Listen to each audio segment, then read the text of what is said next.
नमस्कार, आप देख रहे हैं वाडला एक्सप्रेस। मैं हूं दीपक बौद्ध। मध्य प्रदेश 2023 के चुनाव में क्या कुछ चल रहा है लगातार क्षेत्र में। आज हम ग्वालियर में पहुंच चुके हैं। मध्य प्रदेश का ग्वालियर बसपा के लिए बेहद मजबूत क्षेत्र माना जाता है। लगातार आपको बता दें कि क्षेत्र में जो प्रत्याशी है वो सामान्य सीट पर अनुसूचित जाति के व्यक्ति यानी प्रकाश टेलर उनको टिकट दिया गया है। बहुजन समाज पार्टी की राष्ट्रीय अध्यक्षा बहन कुमारी मायावती जी ने इस बार जो SC ST का कार्ड जो खेला है, जो कि खासकर सामान्य सीटों पर वो लगातार आपको देखने को मिल रहा है। जो वो रीवा क्षेत्र हो या फिर ग्वालियर हो, यहाँ पर लगातार SC ST के लोगों को टिकट दिया गया है। भैया आपको बता दें कि इस बार क्या कुछ होने वाला है। मामा की सरकार या कमलनाथ का विचार या फिर तीसरे मोर्चा की दरकार है, यानी जो बहुजन समाज पार्टी का जो गठबंधन बना है उसकी दरकार क्या क्षेत्र में चल रही है। तो बात कर लेते हैं आज प्रकाश टेलर जी से। क्या कुछ क्षेत्र में जनसंपर्क है, किन योजनाओं को लेकर चल रही हैं, क्या कुछ चल रहा है क्षेत्र में, तो बात करते हैं टेलर जी से।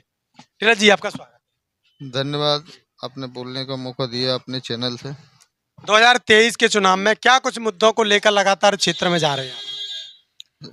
2023 के मुद्दों को लेकर सबसे मेरा जो अहम सवाल है वो शिक्षा के ऊपर है, क्योंकि इस विधानसभा में जितने भी प्राइवेट स्कूल थे लगभग बंद हो चुके हैं। सरकारी स्कूल और प्राइवेट स्कूलों की दुकानदारी बढ़ गई है। तो उससे क्या हमारा गरीब मतदाता वो अपने बच्चों को नहीं पढ़ा सकता। जिन बच्चों के हाथ में बचपन में कलम होना चाहिए, उन बच्चों के हाथ में गेंती और फावड़ा देखते हैं। सरकार तो लगातार ये बोल रही है कि हम तो पढ़ाई के साथ साथ खाना भी दे रहे हैं स्कूल में। आप क्या मानते हैं इसको? ये खाना ही है, खाली बस पढ़ाई के नाम पे। पढ़ाई तो हो ही नहीं रही ना। बच्चे आते हैं सुबह से, अपना कटोरा बजाते हैं और चले जाते हैं, तब तक मास्टर अपने गप्पे लगाते रहते हैं। शिवराज सरकार एक और बात बोलती है कि मध्य प्रदेश में जो सड़कें हैं वो अमेरिका से भी अच्छी हैं। आपने कभी देखी यहाँ पर कैसी सड़कें? अब अमेरिका से अच्छी सड़कें तो नहीं है। मैं अपने जहाँ मैं रहता हूँ, मैं आसपास की सड़कें दिखा दूंगा। अगर कोई पति पत्नी मोटरसाइकिल से जा रहे हो और थोड़ा सा पानी बरस जाए तो कई लोगों को मैंने गिरते देखा है। सड़क के तो है ही नहीं। तो ये तो इनके खोखले वादे हैं। 50 साल कांग्रेस का राज रहा, 19 साल बीजेपी का राज रहा, किसी को भी समुचित न्याय नहीं मिला। अगर बात करें सरकार की योजनाओं को, तो लाडली बहना के माध्यम से 1,000 रुपये दे रहे हैं। तमाम किसानों की योजना उससे 12,000 दे रहे हैं। ऐसी छोटी मोटी तमाम योजनाएं जो वोटर को रिझाने के लिए आप मान सकते हैं। लेकिन इन योजनाओं से क्या कुछ क्षेत्र में फर्क पड़ेगा? इन योजनाओं से कोई फर्क नहीं पड़ेगा, क्योंकि ये कांग्रेस और बीजेपी जो बहुजन समाज के वोटर हैं उनको भिखारी बना के रखना चाहता है। कभी कटोरा के नाम पे, कभी 1,000 रुपया के नाम पे, कभी लाडली बहना के नाम पे। अगर इनके ये इतने हितैषी हैं दलितों के, तो इनको सबसे पहले उनके रोजगार की व्यवस्था करें तो इसकी ज़रूरत ही नहीं पड़ेगी। आज हम देखते हैं कि तमाम तरह के घोटाले हो रहे हैं। कहीं व्यापम घोटाले हो रहे हैं। जिस बच्चे को मध्य प्रदेश की राजधानी नहीं पता है वो टॉप 10 में आ रहा है, और एक ही कॉलेज से 10-10, 12-12 छात्र आ रहे हैं। क्या है ये सब? गरीब आदमी तो कहीं का रहा ही नहीं है बेचारा। जिसके पास पैसे नहीं है और ओरिजिनल शिक्षा भी जैसे तैसे उसने पा ली है, तो उसको नौकरी में नहीं मिल रही। हमारा कहना तो ये है कि सबको रोजगार दे दो आप, तो इनकी 1,000 रुपया की या दाल चावल आटे की ज़रूरत ही नहीं पड़ेगी। लगातार आप पर आरोप लग रहे हैं।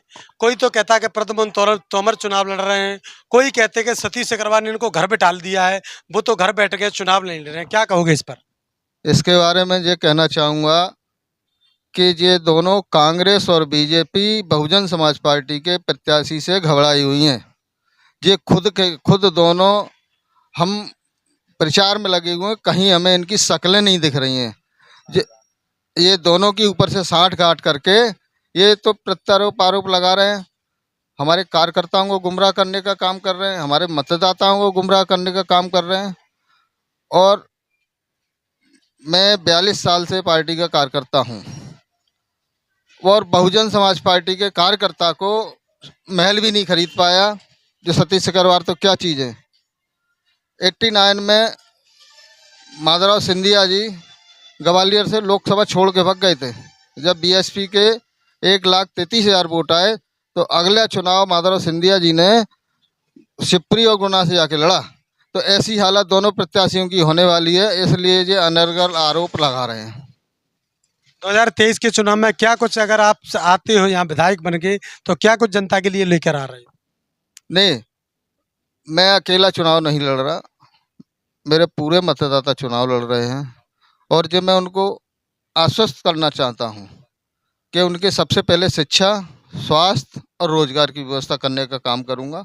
जैसे कि हम तमाम सारी सरकार की योजनाएं आती हैं जो हमारे लोगों को पता ही नहीं रहती। ये जो खैरात बांटते हैं ऐसे ही नहीं बांट देते।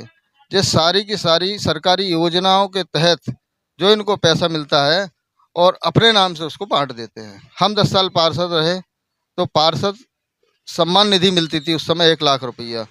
तो कई लोगों के हमने मरीज ठीक कराए, कई बच्चों के स्कूल की फीस भरी।